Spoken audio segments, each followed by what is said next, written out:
সামনেই ভোট আর ভোটের আগে আবর্জনায় পড়ে রয়েছে একাধিক ভোটার কার্ড, ডাস্টবিনে পড়ে রয়েছে একাধিক ভোটার কার্ড। দেখুন সেই ছবি, ডাস্টবিনের মধ্যে পড়ে রয়েছে একাধিক ভোটার কার্ড।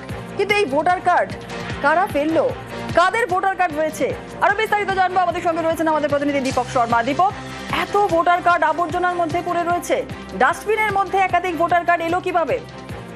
দেখো, এই ভোটার কার্ড কুড়াদানের মধ্যে কিভাবে এসছে বা কারা ফেলে গেছে তা নিয়ে একদিকে যেমন তদন্ত শুরু করেছে রানীগঞ্জ থানার পুলিশ, কিন্তু আশ্চর্য করেছে এলাকার মানুষকে কি জীবিত মানুষ যাদের কাছে এই মুহূর্তে বর্তমানে ভোটার কার্ড আছে তাদেরই কপি ভোটার কার্ড সেই আবর্জনার মধ্যে কিভাবে এলো।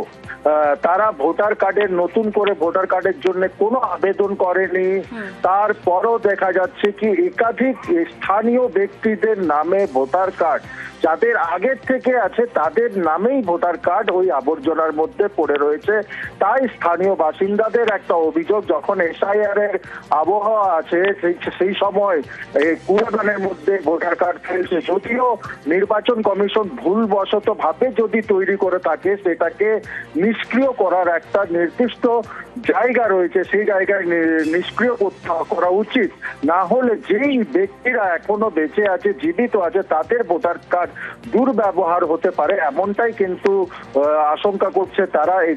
কিন্তু এই ভোটার কার্ড কিভাবে এসছে তা নিয়ে তদন্ত শেষ করার পরেই পুলিশ জানাতে পারবে কি কাদের গাফিলতি কারণে এই ভোটার কার্ড এইখানে এসছে বা কারা ফেলে গেছে। বেশ, একেবারে ধন্যবাদ।